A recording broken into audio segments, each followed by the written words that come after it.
Hello, everyone, and welcome back to the Parrot Teacher. I am David, and I am joined by two very special guests today, and we're discussing a very interesting topic, which is free operant environments in the home. Now, that's quite a mouthful. I don't worry, I'm going to explain it to you guys. We're all going to talk through it in a nice and detailed way, and hopefully, by the end of this sort of interview conversation, you'll be like, "Wow, what a good idea! What can I do with what sounds very complex, but is actually a very simple concept?"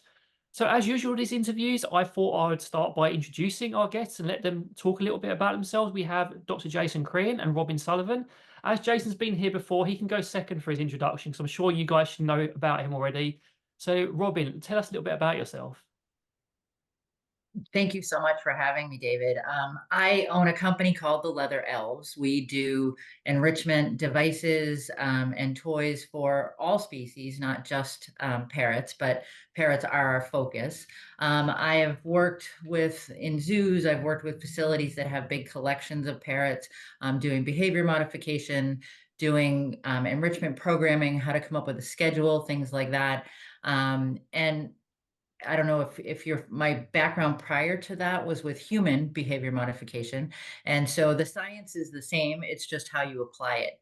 But I'm really excited. I think this is a great topic and there's a lot to talk about. So I'll let Jason go ahead.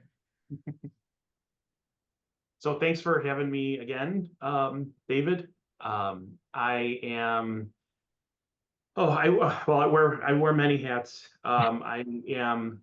I currently teach at St. Xavier University in Chicago, animal nutrition, zoo biology, evolutionary biology, in the Department of Biological Sciences. I also have been an apiculturist for many, many years. I run my own aviary here in Florida. We have about 40 different species that we breed and observe. And yeah, I think that's enough. Well, I'm delighted to have you both on the channel. It's nice to get experts on and discuss these topics, and today is a very interesting topic. It's one I'm quite excited about. It's one that was like brought up by Skinner a long, long time ago, and it's one that's been sort of dug up a little bit again. And it's just an interesting one. So I'm talking about a free operant environment today, and that's in the home setting. And when I'm talking about a free operant environment, that basically means an environment where your animal could be you, could be your pet bird, hopefully, is having choice and interaction with that environment. They can make choices in their environment. Now, previously, I would define the sort of cage as that, which it can be. However, that cage is a bedroom now, and that's how I see it. The environment is your whole house. That room that you have your birds out in, wherever they explore, that is their environment. So we want to make it full of choice, full of interesting things, as engaging as possible. We want it in the cage in their bedroom. We want it in their whole house and environment. And that's the same for aviaries. They do it in zoos a lot as well, where they have these lovely environments where birds can choose to interact with various foraging activities. They have the choice to say no to their keepers and fly away if they don't want to interact, obviously, unless there's something essential that needs to be done. They have choices in what they eat, which is something we're going to talk about later as well, because we still have that raging debate about pellets and that just one food source. And for me, that is the antithesis of having choice, really. If you have one type of food only, you're not getting choice in what you eat. And I know I like the choice to have a burger or a salad or a different thing on different days. It's all very interesting. So again, just to really briefly summarize it, free operant environment sounds complex, but all it means is giving your bird lots of choices in their environment, be it in the cage, be it in your house, or be it in an aviary. So just to start off with, what are your guys' thoughts on a free operant environment? What have you encountered it in your work before? Do you provide it? What do you think about it? Jason, let's start with you on this one. um, it's interesting because I've been in two different worlds. When I was in Chicago for many, many, many years, too many years, where it was cold, the birds were indoors. So I had to provide a different type of operant and free operant environment than what I can in Florida, where I have an 800 square foot aviary that's outside and the birds are interacting in a much different environment. So um, indoors, you have to be, in my experience, you have to be a lot more careful about what they have access to. And I think we hear, and you're drinking a glass of water, for example, like that can be dangerous to a bird, right? If it's not supervised. So choice is great, but you have to also consider, you know, the dangers in the home, and there are dangers no matter what animal you're keeping. It could be an electrical cord with a dog. It could be, you know, Teflon fumes for, you know, for birds, whatever it may be. And those are the types of things that we have to consistently consider. So depending on where they're at, it's much easier for me to provide an environment where there's lots of choice when it comes to my aviary, for example, where I have different feeding stations that are at different levels. Some are on the ground, some are elevated. I have different live plants out there where they can build nests, or they can, you know, sleep, or, you know, hunker down for the night, or, you know, a variety of different things. And then, you know, enrichment, which is Robin's specialty, really talking about what can we put out there that's novel that day that will give them an opportunity. So, you know, I put a tray with dried shrimp out there for our ground birds in just a shallow dish of water. I have to consider there's little birds out there that could drown in deep things of water. So I have to make sure that, you know, that's safe for everybody. But those are the novel things that give them an additional choice that day, and really enrich the environment. So I mean, it's very important that you raise that right at the start of this. It's something I was going to talk about later, which is being responsible with this, especially in the home. But there are dangers you need to be aware of. And there's many ways you can still provide your bird choice, which we'll talk about a little bit later, or Robin will probably going to talk about in a moment, in the home, and the way you can do things. But you have to be responsible about it. And if you are a sort of a companion parrot, pet owner or whatever, you need to be responsible with that. I see a lot of sort of horror stories where people have bird rooms with exposed wiring, or people let their birds just roam around the house without any sort of supervision. And there's nothing wrong with letting your bird explore and enjoy that environment, but you don't have to really necessarily give them human things to play with. Your dog has a bed, your dog has toys. You can provide that outside of it. Anyway, I'm going to sort of go into the next topic. So let's let Robin give her thoughts on this first. Thank you. So I think, you know, Jason alluded to the difference between the zoos and a home environment. And there are definitely precautions and boundaries in both settings that I've run into. And one of the things we always want to offer choice. I mean, that's essential to animal welfare, wherever you are, whatever animal you're talking about. And I think what we need to be careful is that we're honestly offering choice. So I was consulting at a zoo, and they had this fabulous outside exhibit for some of their monkeys, and it had swinging things and tires and platforms, and they went from there, and then they wouldn't shift back in at night. They wouldn't go back into their holding. And I said, well, let's walk the exhibit and see what's going on. And so we walked through, and when it was time to go into holding, there was a rickety bridge that they had to go across. And then when they got inside, it was a cement bunker with a play school, a children's toy, and that was it. And I said, well, I wouldn't want to come in from there either. You know, I mean, we've got to offer choice, but we've got to make sure it's balanced choice. And in the home, I've had people do the same thing. You know, they've got this fantastic play stand with all different opportunities, whether it's, you know, destructible, foraging, whatever, in one place. And well, I offered choice. They've got all those different things, and it has to be honest choice. And the other thing that comes with that is, like you mentioned, David, I don't think my woodwork around my windows, and I live in an old house and I have a lot of woodwork. I wouldn't want birds just hanging out chewing on the woodwork. You've got to make sure, if you're going to provide, you know, a free operant environment, you need to be sure that you're providing enough to stimulate those animals in that setting. So that's my take on that.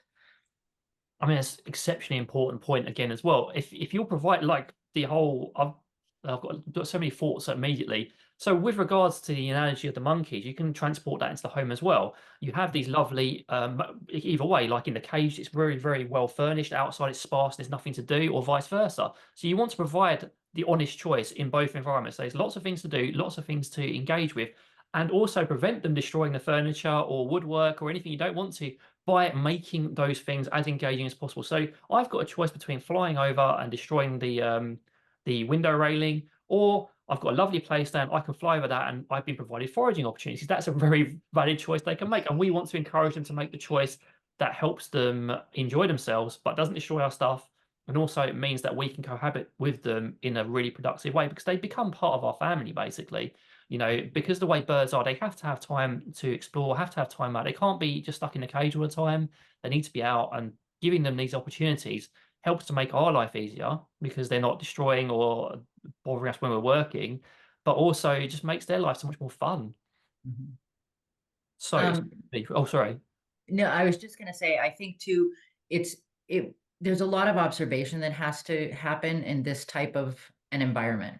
Because if you can put them out there with all kinds of things and you can offer all different enrichment and different food choices, but if you have to observe, and that's the whole point. You know, if you go back to Skinner, the whole point is to observe what they're choosing, and then provide more of similar activities. So I think, you know, if we look at, okay, my bird comes out of the cage, you know, first thing in the morning, it's like getting out of bed and flies to the big block toy that needs to be shredded or, you know, completely destroyed. So I'm going to try other things, and you have to be careful that you're not getting false readings from your observation that, okay, that was the closest one, or you need to do it a bunch of times in order to have a valid sample. But you want to look at, what are they going to? What are they interacting with? How do I provide similar to that, but not necessarily exactly the same? And I think that's a really key piece to offering this type of situation in the home. I mean, 100%. Observation is just key to any sort of animal you have. You need to observe, you need to watch them constantly to make those kind of judgments. And as you said, you know, repeat the same experiment because it is like one of Jason's favorite phrases is, you know, it's like keeping birds like a giant scientific experiment, which I've really taken on board. It's very true. Mhm. But it's on top of that, you also need to train your birds to interact with certain enrichment items as well. A lot of people just throw some stuff in a cage or put a Java tree out and then put some foraging on. They're like, off you go. And they're like, I don't know how to interact with this. I don't know what this is. So you need to train them to enjoy that. And you can make the foraging ultra simple at the start, which we'll talk about later as well. You can make those, you can observe them very carefully. What are they struggling with? Maybe there's something they're interested in, but they're not quite sure how to interact with it. You can use your targeting to train them, and getting that training in can really help them get the most out of the environment. Mhm. Any thoughts on that, Jason? Training is so critical, but it takes a lot of time. And I think that's probably why so many parrots are surrendered, because people, number one, don't put the time aside for that kind of interaction, but also um, don't know how to go about it. I think that's a difficult, which is where, you know, you and Sophie have been so great so that people can start to see what kind of benefits come from that. But that training is really how you should be interacting with your bird regularly, not just sitting on the couch eating pizza and then, you know, thinking it's cute that they're coming over and eating your pizza crust, but, you know, actually interacting, reinforcing with healthy things that they should be eating. And engaging in that, because that's really what builds the relationship. Not just hanging out with your bird, but actually training and reinforcing, you know, the desired behaviors. And, you know, that's really important because I see people on social media all the time who think it's cute that they're destroying their woodwork in their house. That's dangerous. That's just plain dangerous. And they really shouldn't be doing that. But training will help your bird make better choices and refocus their energy on more engaging activities. I think people often anthropomorphize. We've got that going on. And this, Jason and I have talked for hours and hours and hours about this topic. But, you know, I'm going to anthropomorphize for a minute. If you were with somebody and all you did was sit on the couch, just sit beside them and spent time with them, for sometimes that's enough, that's good. But there's got to be that back and forth, there's got to be that relationship and that interaction that happens, like Jason said, or else you're really doing your bird or your partner a disservice. You know, there needs to be that engagement, and the training piece that I know you and Sophie work so hard on, really, that it doesn't have to be rocket science. it can be very simple, and I know we're going to talk about some foraging things later, but it doesn't have to be this monumental task. Jason said it takes time, and it does take time, and you need to be dedicated to it. You need to make a commitment to this is what you're going to do, but you can also simplify, and it can happen, on your way out the door when you're going to work. You can do a real quick training session back in the cage, or if you cage them while you go out, back in the cage, and then you're on your way. But it will make life easier. It definitely will.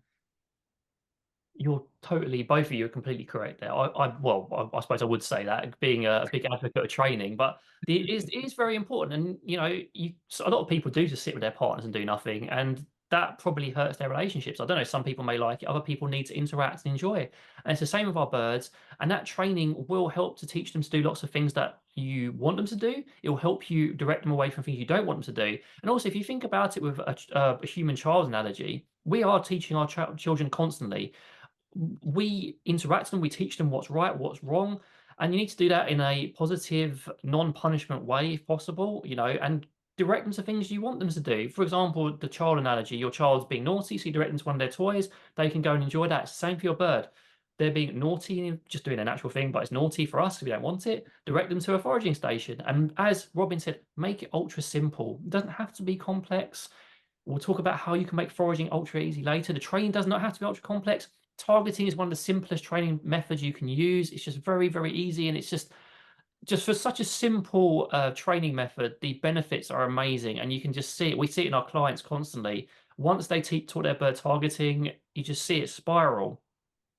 And the other good thing about, or the other interesting thing to keep in mind about a free operant environment where your bird has lots of choices and where we're providing those choices, is our birds and us, we're always learning. We are constantly learning. There's another big influence that every session is a training session. I know where that comes from now. I don't like to see it that way. I like to see it every session or every interaction as a learning opportunity. We're always learning.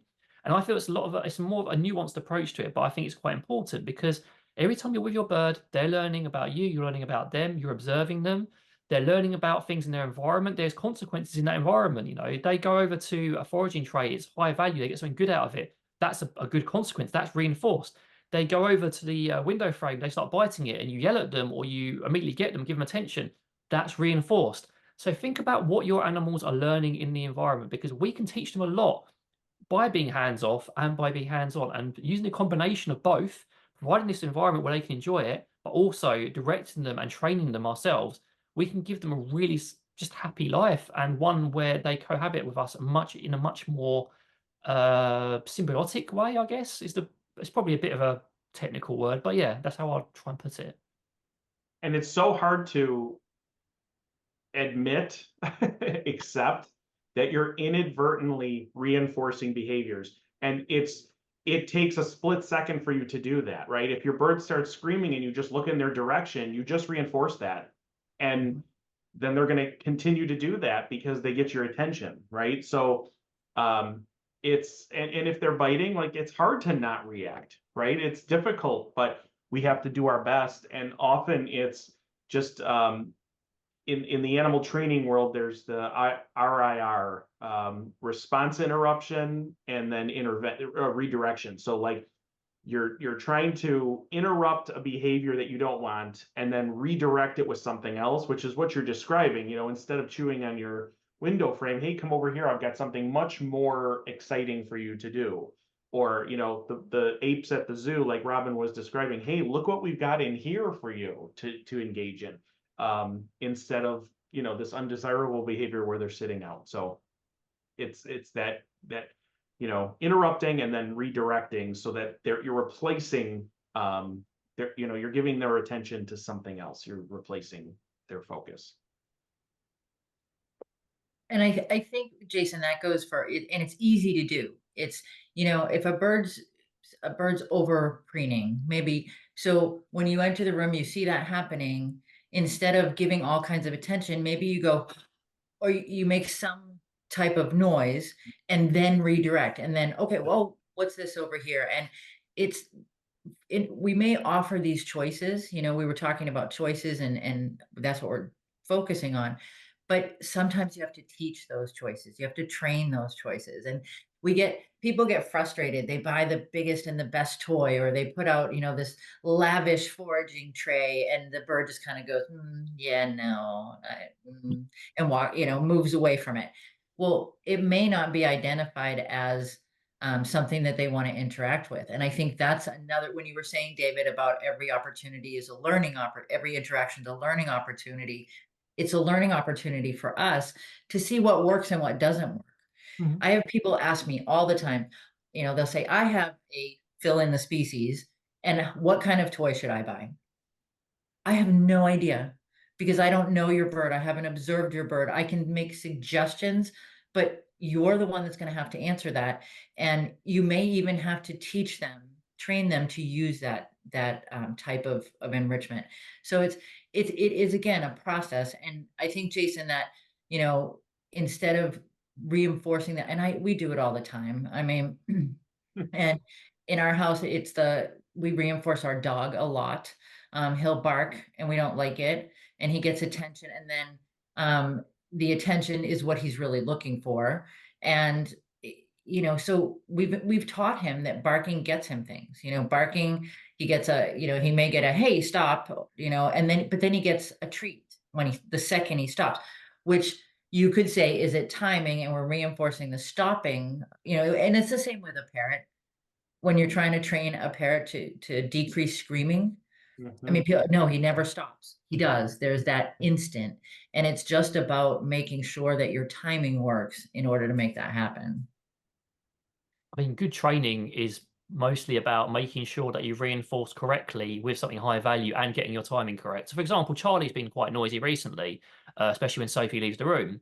So Charlie's a crimson belly for anyone who doesn't know, and they're quite noisy and very piercing. So what I've been doing is I've been waiting for him to stop, and then I've been trying to cue another behavior. So it's DRA, it's differential reinforcement basically. I'm cueing another behavior, and that's normally like him saying good boy or him saying I love you, and then I'll go and reinforce him. And it takes a bit of time, but it's much better than just ignoring it, because ignoring it doesn't always work. And if you try and ignore it, that's called extinction. And if you want to follow down that path, you're going to have to stick for it right to the end. You're going to have to ignore every instance of it for as long as it takes, because if you even just glance, you just ruined it, and it's made it more persistent. So that's why it's better to do what Jason and Robin's suggesting, what I'm suggesting here. Try and cue another behavior and do that, or wait for that break and reinforce that calm in the moment. Because again, it's kind of diverting the topic, but I think it's very important. Another thing a lot of us do is punish. And obviously for me and a lot of other trainers and you guys, punishment is no good. It happens accidentally sometimes, you can't help it, but you don't want to be punishing your bird, and you don't want to be flailing around, because sometimes a punishment, what feels like a punishment for us, makes us feel good about punishing. For them, it's just reinforcement because we're making a big fuss. So find alternatives. There's other videos I've got on the channel. Robin's got resources, Jason's got resources on food. Explore resources that don't involve going down that route, and providing this lovely environment is a good way of doing it. Lots of distractions, lots of fun things to do, catching those behaviors and constructively moving them where we want them to go through training, rather than pinpointing them and making it worse through reactionary tactics, is probably the best way to move forward on it. I think with this environment too, the free operant environment, you get more opportunity to find those redirections, and to put them in your toolbox, so that when there is that aberrant behavior happening that you don't want, you can then, you have a bigger arsenal of what you can redirect them to. And it makes it, it's significantly easier than a bird that's, in a cage that isn't coming out of that cage that has 3 toys or whatever. Because then that's all you've got. That's your toolbox, or you being there constantly. And I don't know about you guys, but that just doesn't work in my life. So, and I don't think it works in a lot of people's lives, but that's one of the real positive sides to this type of environment. And just on that point as well, we all have to go out. We all have to live our lives. So we're talking about having it in the home and having it everywhere. But you can provide it in a cage. There's lots of choices. Making sure that cage is spacious. There's lots of space in there. Maybe some foraging opportunities in there. Maybe lots of variety of toys, as Robin's talking about. Not just free toys where there's your options are so limited, but loads of them, loads of purchasing options, because that can be an environment they can have choice. It's a limited choice, obviously, because it is in a cage, but it's still an environment with choice, and they can make choices on how to interact with it. And then we go through full circle with training them how to interact with their environment. Then we're going to talk about nutrition in a moment as well, which Jason's going to have, I bet it's going to have a lot to say about as well. By providing a variety of nutrition to make it interesting and exciting, it starts putting pieces into the jigsaw that create a much happier big picture, rather than having like a few missing that just creates this monster face, which we haven't quite completed. You want a nice happy picture rather than something just doesn't quite mesh together, and when you're almost there but you're not quite in that right space. So let's move on to the next bit of the topic. Sorry, I'm looking at my notes. So I want to talk about nutrition and variety, especially in regards to this environment, because it's often overlooked. Nutrition and variety is often overlooked. We talk about toys, we talk about foraging, we talk about places they can perch. What about the food in this environment? Because the food is important.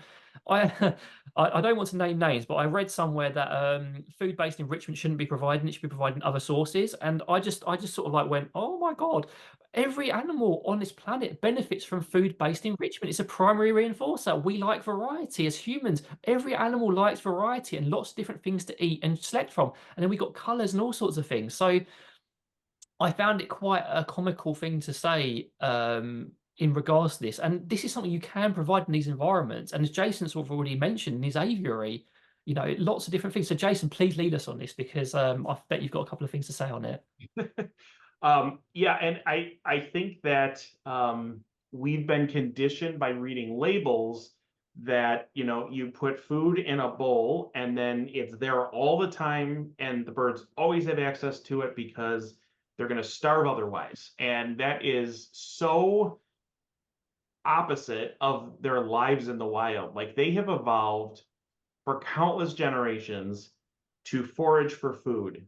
Their bodies are shaped to forage for food, and yet we're going to give them the most unnatural way to consume all of their food. Like that yeah, it drives me crazy. So do I put bowls out? Yes. Do I put, but they're in different places. They're different settings, different levels in the aviaries or cages, and that type of thing. But they have to be offered food type enrichment in a variety of ways. Robin's the queen of this. I bow at her feet for all the ideas that she has given us.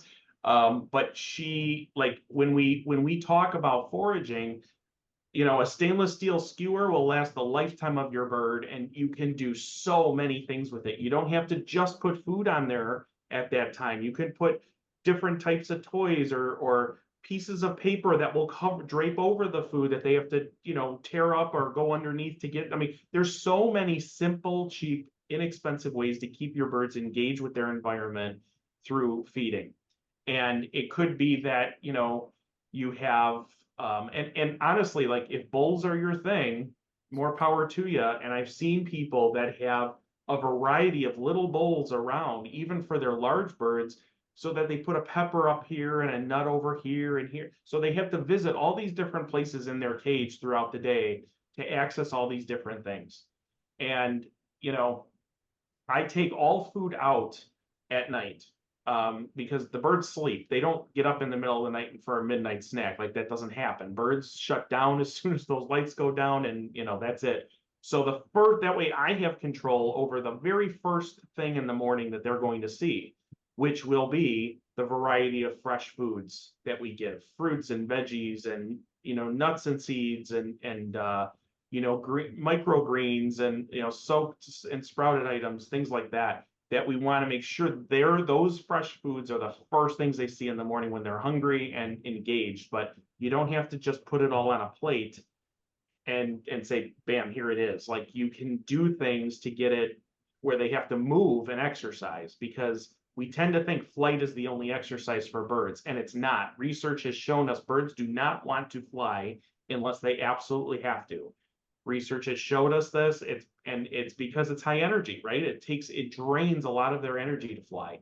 So they like to climb. And when you watch birds in the wild, they're climbing all over everything to reach food at the end of branches and things like that. So we can replicate that and mimic that ancestral type diet through a lot of different types of fresh foods throughout their cages, throughout the environment. You may have a plate on the table over here with some of their food, and you know, a bowl over here on their foraging station or their play gym or whatever. Just, you know, mix it up and divvy it up and let them hunt for their food. Robin, what are your thoughts on that as well? So a couple of things came to mind while Jason was speaking. That the first thing I wanted to remind people is it's not an increase in volume. Because when I talk about dietary enrichment, people get all excited. I'm going to add this, and I'm going to give them, you know, their big bowl of pellets, and then I'm going to give them this giant bowl of fruit, and then I'm going to. There's an influencer that shall remain unnamed, and it's not you guys, that shows what she's feeding every day, and it's all sugar. It's all sugar, and the bird that she has, I can't believe that it's not bouncing off the walls all the time. And so people get confused, or they get excited about offering foraging enrichment and offering variety. And what they do is they just up the volume of what they're feeding. And then they can't understand why, when they go to their vet, the vet tells them they've got this chunky monkey that they need to do something about. And so just a precaution that when people are starting to do this, it's more about presentation than it is about increase in volume. And it's about variety. It's about, you mentioned, David, those colors. It's about taking all the senses and really stimulating them. And it's easy to do with foraging activities. And the other thing, so as a trainer, I kind of cringe when I say this, but bribery works. It does. And I have people that do my bird won't play with toys. My bird won't interact with any kind of enrichment. I can almost guarantee if you drill a hole and put a nut or a fresh food item in that hole, they're going to get there. They're going to find it. So that's, now we've checked off the foraging box. So they're going to get there, they're going to find it, and then they're going to figure out that this toy is not, you know, the devil come to smite them down in their cage. It's this cool thing that they can interact with. So I think foraging is more about presentation and location. And I can give you a perfect example. I was working with a facility, and they had a new species come in, and it was a passerine species, and they were ground foragers. And they had all their platforms with their food bowls up high. And I think it's probably because there might have been a rodent issue. Who knows? But that happens a lot. And people, you know, so we're going to put it up high so they can't get to it, blah, blah, blah. They were all upset because one of the keepers came to me and he said, I don't know what to do. He goes, we got this new bird in and it's not eating and I can't understand why. And I'm like, well, again, let's go look. And we go look. Yeah, because you've got the food platform too high. This bird forages on the ground. That's where it's used to finding its food. It's not going to seek out food up on a platform. And I also tell people, especially people whose birds aren't out of the cage very often, I tell them that here's a secret. You don't have to put the bowls in those little holders on the side of the cage. They can be moved around. You know, people are like, no, the right bowl is for water, the left bowl is for food. Switch it up. I mean, that's how simple it can be, but we need to approach the foraging as an opportunity to offer different locations, different places, different ways of accessing that food, versus in different, you know, types of food, versus we're just going to give them a whole bunch more. Yeah, and David and we've talked about portion size, and you know, that foundational, I always use the tablespoon method, and I don't want to go into it now, but you know, knowing how much food that bird needs in a day, and then figuring out like how can I use these pieces and make it interesting, right? Like that's all it takes. And it could be that you reserve some of the high value items for training, right? Like the bird really likes walnuts. Walnuts are incredibly healthy for birds. So maybe I just chop them up into little pieces, and then when I'm interacting with my bird later, I'm going to give him little pieces so that he's being reinforced, that type of thing.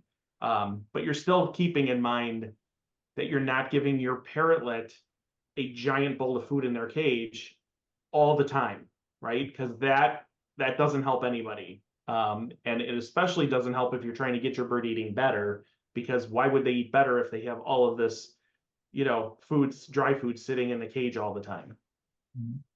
It's very true. I mean, satiation, just the desire to being full, and it can impact your training massively. If your bird is getting a giant bowl of seed or giant bowl of sugary pellets or whatever, they're not going to want to work for anything else. And it's proven that birds will like to forage. Birds will like to work for high value things. You can, I think Susan in the course I've been doing said it's a coercive society. A coercive world rather. Everything is based on coercion. You always be motivated to do things to achieve results. The whole world is based around that, and I don't necessarily like it, but it's the truth of it. So don't be afraid to motivate, but do that in a nice way. Give your bird things to motivate them. Give your bird things to do things, but watch that portion sizing. Because again, my best analogy I constantly use in consults is a grape is tiny to us, but it's the size of a conya's head. So if you're providing like 5 grapes, that's an awful big portion. If I ate 5 melons, I wouldn't be able to. Well, they'll maybe bouncing off the wall. I certainly would not be. I'll barely be able to move. So be mindful of those portion size. You won't go into it too much there. Just be mindful of it, but split it out. Split up those high values. Make them the foraging activities. I necessarily don't have a problem with leaving a bowl overnight, but you can put low value stuff in there if you want to, just so they have something. If you have to go out or whatever, you're delayed feeding them in the morning. It depends on how you want to manage your parrot's diet. As long as they're getting a lot of variety and they're getting lots of good things, and you are managing the portions, you're providing those foraging opportunities, which we'll talk a little bit more about basically right now. All those lovely things, it's going to be fine. So let's talk straight into foraging. I think foraging, like the zoo example, is perfect. Tailoring foraging to your species is very important. For example, cockatiels are big ground feeders, and people are like, "Well, that's because they eat all seed." It's like, no, no, no. You can give them a ground feeding opportunity by providing substrate in their cage or providing a foraging tray. It's the most simple thing you can create, but a lot of these species will adapt if trained as well, going back into the full circle. For example, my cockatiels will happily forage on the table. They will go to different bowls in their cage to forage. They will look at the kebab skewer. Again, a great investment for £4. They love it. We sometimes put a mixture of toys and apples for the conures. They love that. Just do train, do experiment, and do try and do a bit of research into the natural history of your species. Because even just reading, oh, this forage is in the ground in the wild, that'll give you a head start to think about, well, maybe I'll start there, then move it on to more complex things. I feel like you have something to say here, Robin. Well, I mean, this is my happy place. And I think Forshaw's Parrots of the World is a great resource for that. You can find out where your bird forages in the wild, and it like you said, David, it's a great starting point. But I think you can work foraging into almost any enrichment opportunity that you're offering. And it always makes me smile when if I do a talk at a store. One of the things I challenge people to do, I'm like, okay, I want you guys to go around the store and find me a foraging toy. So they all kind of look for the foraging section, where is that? And they gotta, and I said, you could have brought me when they're done, and some of them are frustrated, and which I don't want to do because that's punishing. But so I said, you guys could have brought me any toy in the store, because you can take almost anything and drill a hole in it, if there's a wicker ball on it, put food inside the wicker ball. Put a piece of paper over an opening in a toy and put a food item in there. And the only thing, I really feel like the sky's the limit for foraging. As long as you try to be creative, the only precaution is be careful that you don't leave food in for too long, and so you have pathogens on your food. So that's the only. I just think foraging it should be fun for you and for your birds. It can be simple, it can be complex. I always take the approach that assume that your bird doesn't know what they're doing to start with, And again, here's where that observation comes in. You start very simple. It may be just the movement of the bowl. It may be a nut under a piece of paper in the bowl. And if your bird gets that and it's like, okay, got it, then you build in complexity. You don't start with, the 17-step foraging, toy, because people always do that too. They go to the store and they get the giant acrylic thing that you got to spin around and stand on your head and pull this lever and do all this to get a half an I'm not doing that for half an almond. There's got to be a balance between how you're asking them to forage, which is a natural behavior and we want to see it, but what's the payoff? What's the reinforcer for the amount of work that they need to do? So. It needs to be proportional, doesn't it? I mean, if they need to put a lot of work in, the reinforcer needs to be bigger, and we can't give them too big a reinforcer. We can't give them a foraging toy size a walnut. You know, it's not possible. Eventually, you know, the process of that becomes reinforcing. You know, the little steps, you can train those steps, but it does need to be kept simple, and the reinforcer needs to be proportioned to the effort they need to put in. I think it's called matching law, isn't it? You know, you need to have the same thing. I'm not going to bore you guys with that. But yeah, make sure that the work they're putting in is valuable and it's proportional to what they have to do. Jason, any thoughts? Sorry, not. I feel like I'm putting you on the spot there. That's really rude of me. Sorry. No, What, no, I was just gonna add on saying, you know, I think the biggest problem I see with bird owners is that not giving enough time. And, you know, Robin described, like, you don't just go to this giant foraging thing where the bird has to learn how to rotate this wheel that's probably 3 times as large as they are sometimes, but we don't give our birds enough time. And so if you get something, you know, you get some foraging stuff in the mail that you ordered and you put it in the cage, and then 5 minutes later you're on the computer going, my bird won't play with this. You're not giving your bird enough time or patience. Like that is so unfair to the bird. And it can take weeks to months of getting your bird accustomed to these new things. So you got to give them some time. You got to experiment and put them in different places and see how they enjoy them. You know, they may want to interact with things at the bottom, especially like budgies and cockatiels, like throwing stuff on the bottom in a box. You know, like Robin had these really cool turf like they had green turf in the bottom, and you could sprinkle seed and do all kinds of stuff and throw crinkle paper on top, and the birds really had to dig and you know, scratch around. That's what they do in the wild. You can Google, you can just do a YouTube search and see budgies doing that in the wild. So like, but you got to give your birds time to learn and get accustomed to those new things and say, oh, that is for me to use. Because they don't know, right? They just see this giant thing you just put in there and they're like, what am I supposed to do with this? And if they've never seen it before, they need time to learn. And so, you know, you got to give your birds, you got to be patient and give your birds some time to learn these things. And that goes for diet too. We've talked about that a lot. You can't just expect your bird to say, oh, I'm going to eat this. First time I ever saw this, so I'm going to eat it today. That's just not fair to your bird. They need time to get accustomed to things. You need to be patient. You need to be persistent. And, you know, anytime we're training our birds to do these things, more learning needs to be taken on our part than their part. They'll figure it out if we're doing our job. And that means being consistent, being persistent, and, you know, giving them the diversity they need in their daily lives. It's also that time is about giving them choice. You need to give them the choice to interact with that thing. You know, you can't just rush them. We're taking away that choice if we're trying to force them into interacting. I'm not saying by training and letting them choose, by, you know, leading them to it, but you have to, as Jay said, you need to give them time to adapt to these things. Some of these things are quite scary, especially for smaller parrot species. You need to do some descent work around it, some training work around it, and then let them work it out on their own, because that is part of choice. I mean, I don't like being forced to well, some people love to know how to play a computer game before they start it, but I like to work out myself and work out all the little intricacies myself, you know. So let them have that choice in that environment, in their cage or in that foraging activity outside of it. So, oh, sorry, Robin. No, and I think too that people, if sometimes it's a matter of modeling, you know, and showing the bird, look, I'm putting this in here, and then you offer it, and doing that build, like I said, so that it goes from very simple to more difficult.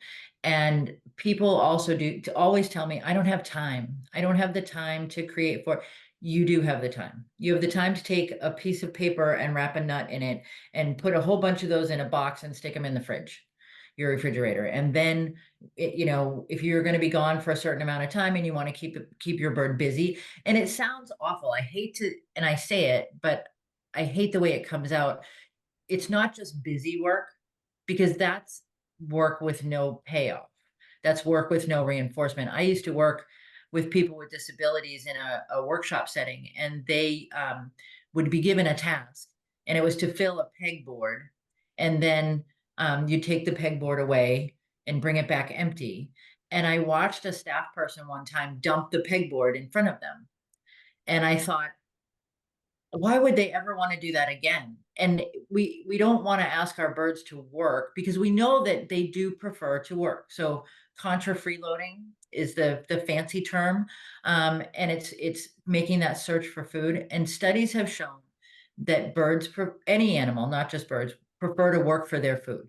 And I get the answer all the time. No, my bird's a perch potato. He won't do that. No, he will if you present it in the right manner. And And give I him time. Give And him yeah. time. and teach them as well. All those. Yes. Yes. But yeah, it's definitely worth the effort on your part if you can get your birds. There's a woman that I worked with whose bird is completely foraging. Nothing goes in a bowl. And I put that challenge out there, and I'll put it out to your viewers as well. Work on that. If you can get your bird to do that, how we always talk about, we want them to be more naturalistic. We want them to be more like life in the wild. If you can get them to forage for their diet, it's a win. So It's very true. I mean, we would aspire to that. Hopefully, one day when we actually have some more space. But we try to provide all that sort of stuff. My sort of like, just because we'll start closing off now a little bit.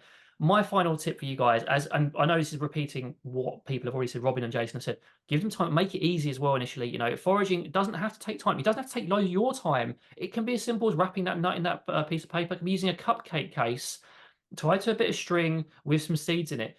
Start simple for yourself. If you want to learn how to create these enrichment opportunities, it doesn't have to be complex. You know, you don't have to be using these giant wheels and stuff. Start simple and move on from there. So guys, let's start with some final thoughts on this, because I know people are probably like thinking, wow, I've got lots of benefit from this, but I need to go to the toilet and get my snack. So Jake, what's your final thought on this topic? Yeah, I mean, just to sum it up, especially when it comes to food, there's so many different ways to give them choice. But you want them choosing between healthy things and not unhealthy things. And there's a lot of myths around what's actually healthy and what's not healthy. Sunflower seeds, for example, incredibly nutritious, healthy food, just not dozens of them every day, and so you may want to hide 5 sunflower seeds in different places in the cage so that they can forage for those high value items and get the benefit from that without overdoing it. So choice is great, but what those choices are matter. And like we said, portion size, considering like how much food are they actually going to eat in a day, but giving them that free choice so that they have options to choose from in different ways, and mixing it up so that they don't get complacent or dependent upon certain foods or certain ways to get those foods. Robin, what's your final bit of wisdom for everyone? oh, I love that it's wisdom. That's awesome. I think be honest in offering choices, that you're offering honest choices, that it's not just, oh yeah, I put a couple things in and they have choices. And with this type of environment, you've got to be on your toes. You've got to be offering those choices. You can't just say, oh, I'm going to do this. This is wonderful. I watched this great video, with David, and it was wonderful, and I want to try it. And I did it for a week, and I got tired and I didn't want to do it anymore. So you've got to be committed to this type of bird lifestyle. You've got to be committed that you're going to do it. And you've got to take baby steps, let your bird direct how big or how small the approximations, the steps are going to be. So that would be my final word. Sounds good. I mean, both very good bits of advice there. I completely agree. So guys, thank you very much, Robin and Jason, for joining me for this video. I found it very interesting. I hope you guys who watched it found it interesting. I'm going to leave links to Robin and Jason's resources as well, the sites you can follow them, explore their channels as well, in the description. If you have any questions, please feel free to drop them down in the comments. But in the meantime, from me, Jason and Robin, take care, and we all hope you have a really nice day.